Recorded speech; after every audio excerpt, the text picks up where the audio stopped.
Podcast.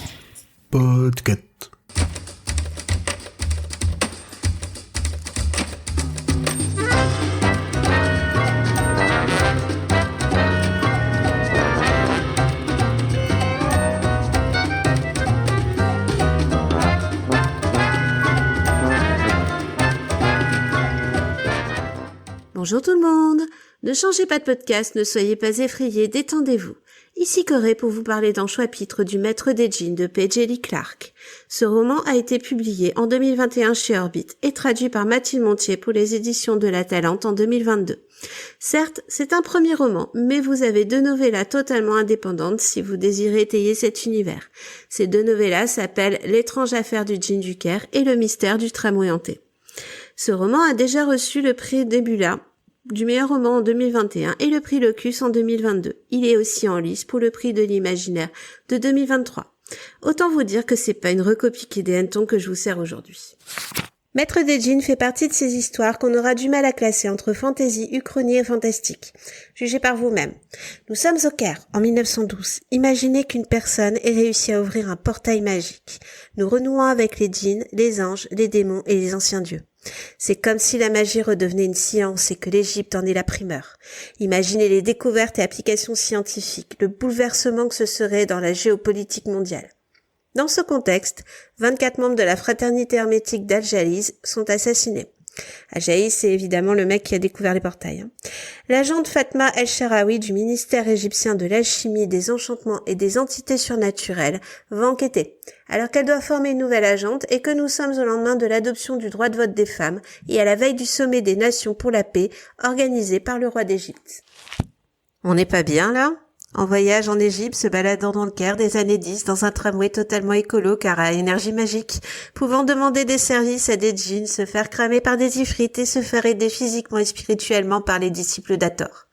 Ce roman est un vrai petit bijou si on ne tient compte que de l'intrigue en elle-même, car on se prend vite les pieds dans les ficelles scénaristiques que l'auteur nous sert. Qui plus est, P.J. Lee Clark a pris le temps d'imaginer son univers puisqu'il a testé sur deux autres novellas. C'est un monde qui tient la route et qui a une mythologie complète et des personnages intéressants. Et cela en fait déjà un très beau roman à la frontière entre la fantaisie et le fantastique. Pour cette enquête, l'auteur nous sert une héroïne forte, Fatma. C'est l'une des premières enquêtrices du ministère égyptien de l'alchimie, des enchantements et des entités surnaturelles. Car si l'Égypte n'était pas un exemple sur le domaine de l'égalité homme-femme par rapport à son mentor colonial qu'était le Royaume-Uni, autant vous dire qu'avec la découverte du monde magique par le mystique soudanais Al-Jahiz, ça a bien renversé la vapeur. Les femmes occupent de plus en plus de postes dits masculins et Fatma joue avec les deux codes ici, puisqu'elle s'habille en homme, elle a les cheveux courts et elle a un costume anglais pour faire exotique comme elle dit. P.J. Lee Clark se moque ainsi des modes orientalisantes qu'on a eu en Occident, ce que je trouve hilarant. Avec Fatma, on va parler de liberté de vote, de liberté de porter le djihad ou non avec sa petite protégée. Et par conséquent de liberté de religion. On parlera aussi d'orientation sexuelle puisqu'on apprend qu'elle est homosexuelle et que c'est une situation certes un peu cachée en Égypte, je vous rappelle qu'on est en 1910, mais pas forcément problématique. On se pose aussi la question de la sororité et de son importance quand le droit des femmes émerge dans un pays à forte tendance masculiniste. Ensuite, l'auteur va plus loin dans le genre puisqu'il intègre la magie dans le quotidien, le développement économique et technologique. Par exemple, le responsable des archives dans le ministère des Affaires surnaturelles est un djinn, et le djinn n'est plus considéré comme une créature mais comme un migrant ayant un avantage technologique.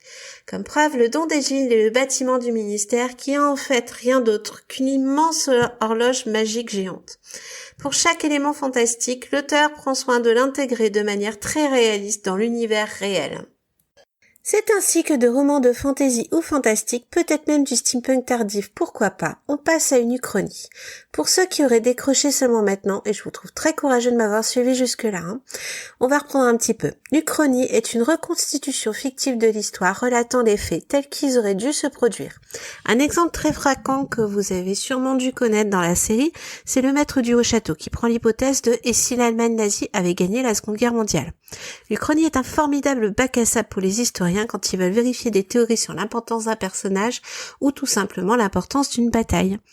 Mais dans les mains d'un scientifique à la plume bien aiguisée comme P.J. Lee Clark, ça donne ce magnifique univers.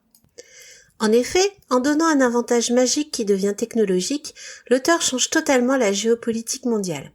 Nous sommes en 1912, en Égypte. Cette année-là, nous sommes sous la tutelle britannique et le seul événement notable est la découverte du buste Néfertiti. Ce n'est qu'en 1919, suite à la Première Guerre mondiale, que l'Égypte commence seulement sa première révolution pour se séparer de l'Empire anglais. Avec cette nouvelle distribution des cartes, l'Égypte n'est plus une colonie depuis longtemps et c'est elle qui convie les pays européens pour une conférence pour la paix.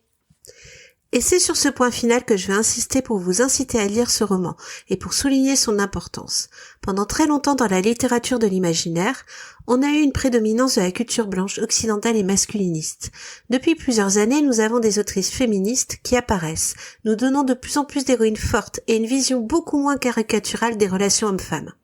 On commence aussi petit à petit à ne plus avoir de prédominance de couples mariés hétérosexuels. Avec Maître des Djinns, nous sommes dans une vague qui se précise depuis quelques années avec de la fantaisie et de la science-fiction africaine, contenant des autoristes comme Nenni Okorafor, Namina Forna et S.A. Chakraborty. Petit à petit, nous avons de plus en plus d'œuvres qui nous sortent de notre culture occidentale, nous ouvrons de plus en plus l'esprit sur l'histoire et nous affranchissant d'une certaine vision du monde, qui a encore des traces de colonialisme. Et c'est aussi cela le but que l'auteur a eu en écrivant ce livre. N'oubliez pas l'information la plus importante de cet épisode, à part lire Le Maître des Djinns de P. Djeli Clark bien sûr, c'est que Choix-Pitre fait partie du label Podcut. Ce label, ça pourrait être un peu votre seconde maison si vous le désirez, en rejoignant le Discord par exemple, ou en souscrivant au Patreon. Tous les liens seront bien entendu dans les notes de cet épisode. Et si vous le souhaitez nous aider sans pour autant vous investir autant, vous pouvez toujours noter le podcast, partager et commenter sur les réseaux. Vous pouvez enfin découvrir et faire découvrir les autres podcasts du label. Les miens sont la 19e Palabre, la Gazette Humaine, la Confiture, Binous USA ou bien entendu Watchlist et Choix-Pitre. Je vous souhaite la belle journée et à bientôt.